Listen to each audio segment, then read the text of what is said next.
Mesdames et messieurs, c'est pour moi un grand honneur et un réel plaisir de vous accueillir aujourd'hui, de partager avec vous au nom de l'Association des femmes chefs d'entreprise du Maroc cette conférence débat sur le thème La nouvelle constitution, quelle place pour la femme, organisée en partenariat avec la coopération technique allemande GIZ dans le cadre du projet genre.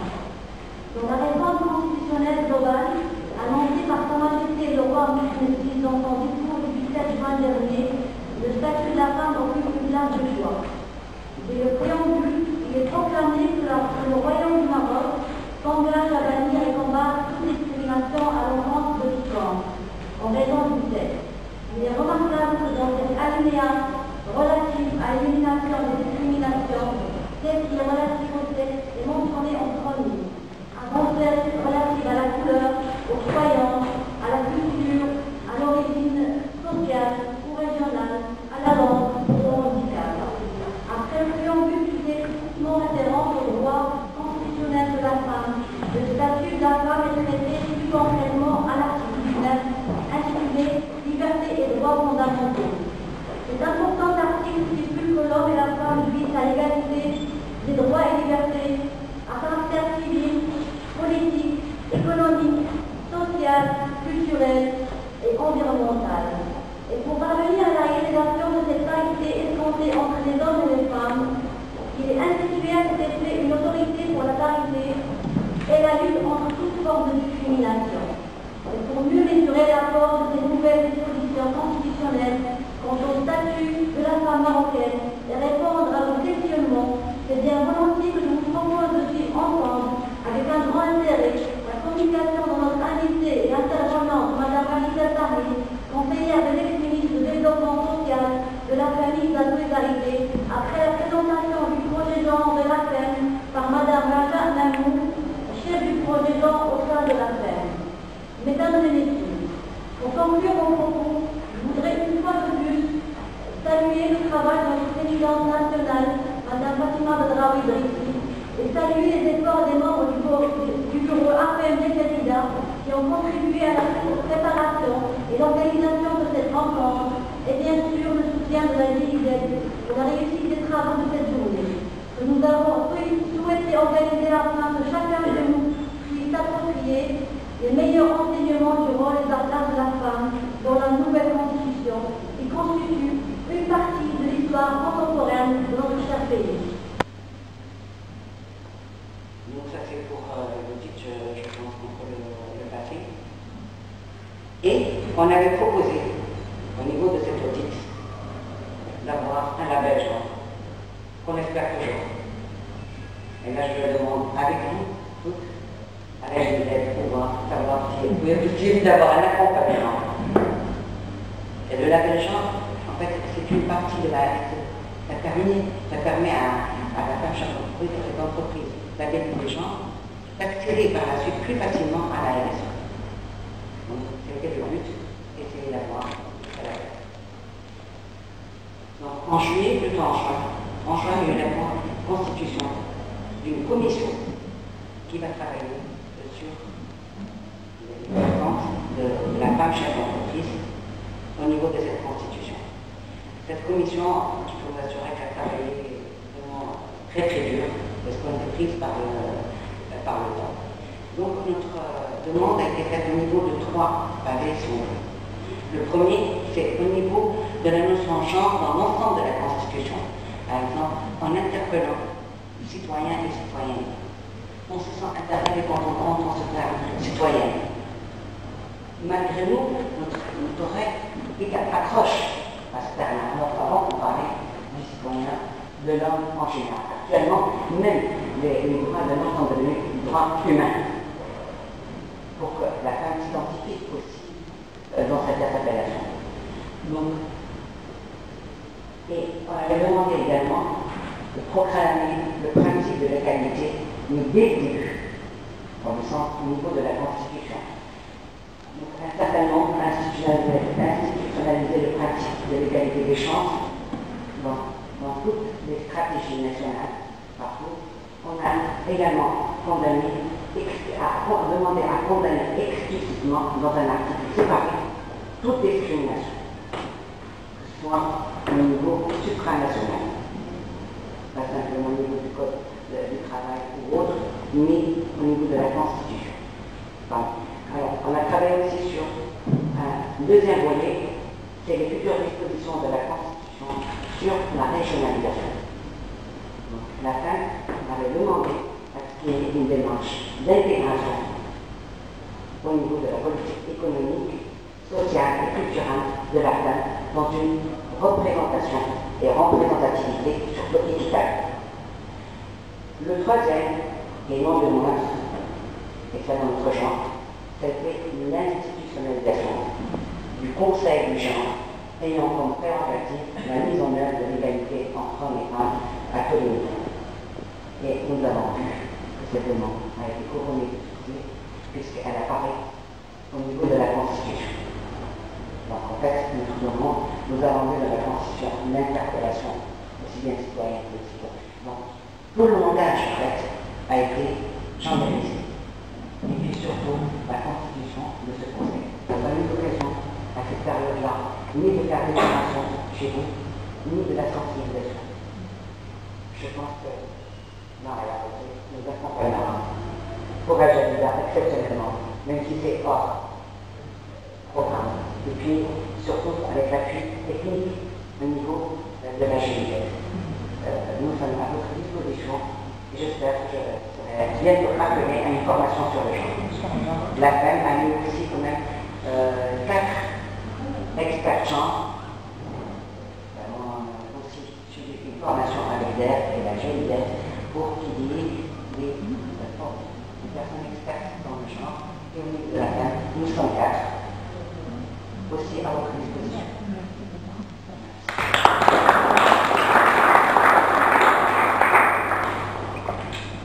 Mon partenaire de toujours, donc.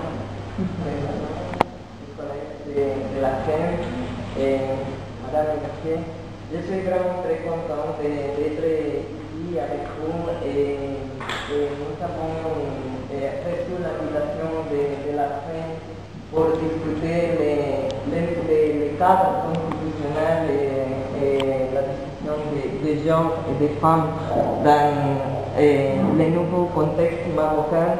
Avec beaucoup de plaisir parce que nous voyons que c'est nécessaire. Le projet Jean de la coopération maroco-allemande au Maroc depuis 2003 est fait pour l'objectif et accompagner des partenaires marocains, la plupart gouvernementales. Nous sommes installés au ministère de la Solidarité, de la Femme, la Famille et du développement social pour l'intégration des perspectives des gens dans les politiques de développement économique et social. Donc,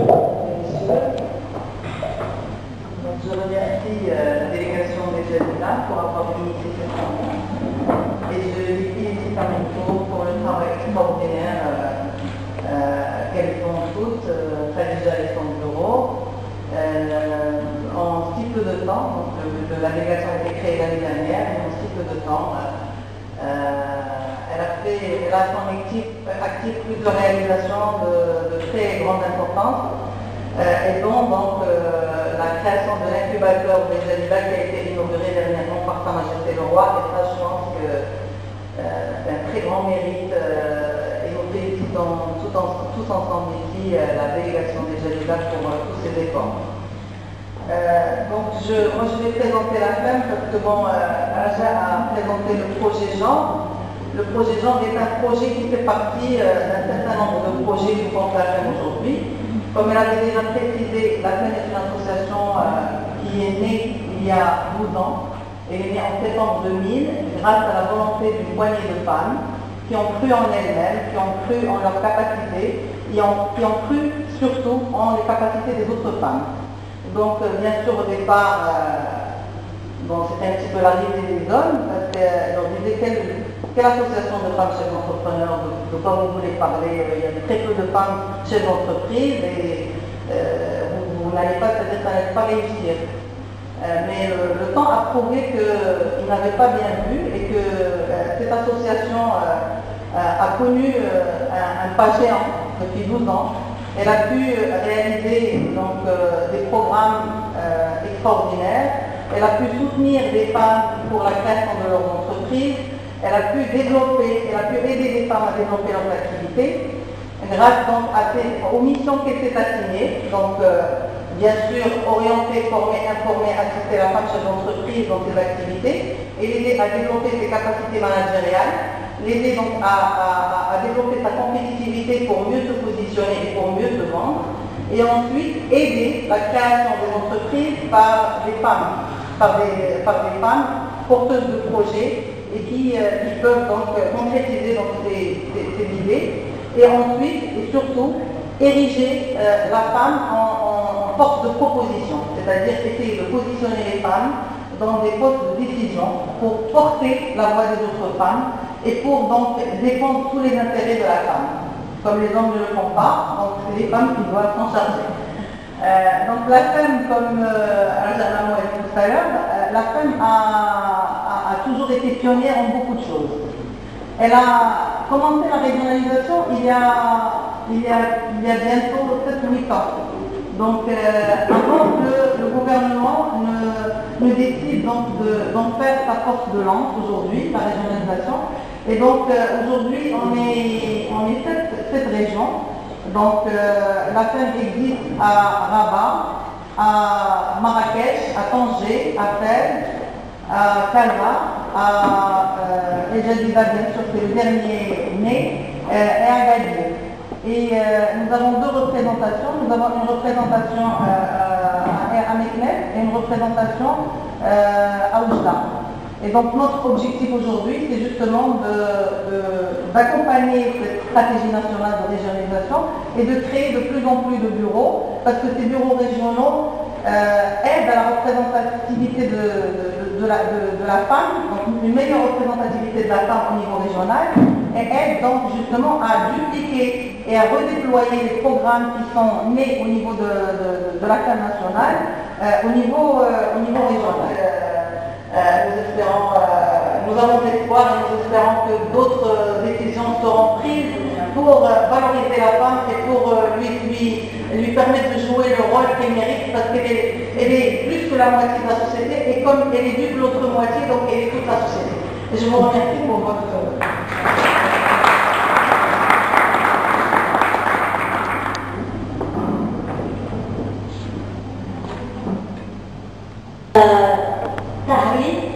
parlementaire et ex-conseillère du ministre de la Famille et de la Solidarité.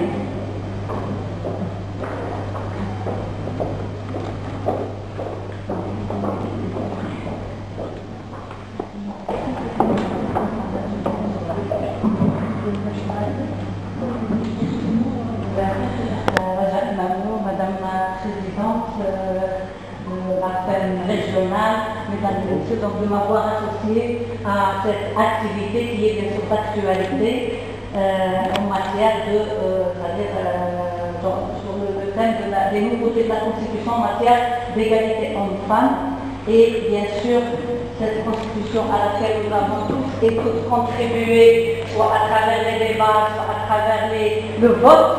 Donc c'est la loi suprême du pays et on doit nous l'approprier pour qu'on puisse, juste pour qu'elle puisse être déclinée en politique publique qui garantisse l'égalité hommes-femmes dans tous les domaines. Donc bonsoir mesdames et messieurs, et je suis ravie d'être avec vous. On m'a demandé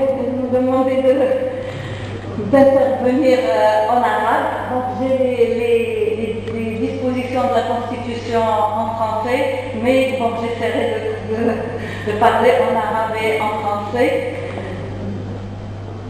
Donc la Constitution, nous avons tous et toutes كلنا عشنا المسار ديال الدستور منذ انطلاق اساسا منذ الخطاب 9 مارس ديال صاحب الجلاله اللي اعلن فيه انه يتم مراجعه الدستور. وطبعا هذا الخطاب اللي جاء يعني استجابه للديناميه اللي عرفها المغرب وكل الديناميات، كل الحراك الاجتماعي اللي ساهمت فيه يعني الاحداث السياسيه والجمعيات، واساسا يعني ما يسمى او ما يطلق عليه بحركات 20 فبراير بالاساس اللي انخرطت فيها كل يعني الطاقات المغربيه. وطبعا هذا الحراك اللي جاء ايضا في اطار يعني الربيع العربي. طبعا ما يمكن ان نلخصها، لان الربيع العربي هو ديناميه يعني واحد المسار لا يمكن ان نوجزه بكلمات، ولكن ما نقوله هو ان يعني الشعوب بنسائها ورجالها يعني خرجت وطالبت بمزيد من الحريه، مزيد من الديمقراطيه، مزيد من المساواه من اجل الكرامه، احترام الكرامه الانسانيه. واعتقد ان الكرامه يعني la dignité était la valeur centrale de tout le mouvement, toute la dynamique c'est-à-dire de protestation dans le cadre du printemps arabe. بالنسبه للدستور ما يتعلق بالمساواه، يعني لما نقارن هذا الدستور بالدساتير السابقه يعني لا مجال للمقارنه، معنى ان هذا الدستور يمكن ان تعتبره يعني النساء والرجال المدافعين عن المساواه وعن حقوق الانسان بصفه عامه هو اول دستور للمساواه، لان الدساتير السابقه لم ترد فيها ابدا كلمه المساواه. كنا نجد الفصل 5 المواطنون متساوون امام القانون، نجد الفصل 8 المساواه او المتساوون في المشاركه السياسيه، ولكن لم تكن هناك يعني قيمه المساواه لم تكن ابدا جزءا من القيم المؤثره للدستور. طبعا لماذا نقول هذا؟ لان الدستور بالفعل هو القانون الاسمى، بمعنى هو اللي يأثر السياسات العموميه، سواء القوانين سواء السياسات سواء يعني السياسات العامه، السياسات القطاعيه والعلاقات بصفه عامه. اذن هو اسمى قانون، وبالتالي كل القوانين الاخرى، كل السياسات، كل الاجراءات، كل المؤسسات يجب ان تطبق هذا يعني او تخضع هذا الدستور. اللي نظمته جمعيه النساء المقاولات بالمغرب دخلت فيه حول موضوع مستجدات الدستور فيما يتعلق بالمساواة بين النساء والرجال. وطبعا هذه الندوة اللي نظمتها هذه الجمعية يدخل في إطار يعني التحسيس بمضامين الدستور، وخاصة فيما يتعلق بالمساواة بين النساء والرجال. وطبعا تم التركيز فيها على أن الدستور لأول مرة يمكن تسميته بدستور المساواة، واللي يتمحور يعني من المبادئ المؤسسة له هي المساواة وحظر التمييز. وأساسا الفصل 19 الذي ينص على المساواة في الحقوق المدنية والسياسية والاقتصادية والاجتماعية، وكذلك ينص على المناصفة. وطبعا يعني النقاش كان حول يعني الاساليب ديال العمل من اجل ضمان التفعيل ديال الدستور في اتجاه تحقيق المساواة كما يعني نصا ومنطوقا كما جاءت في الدستور.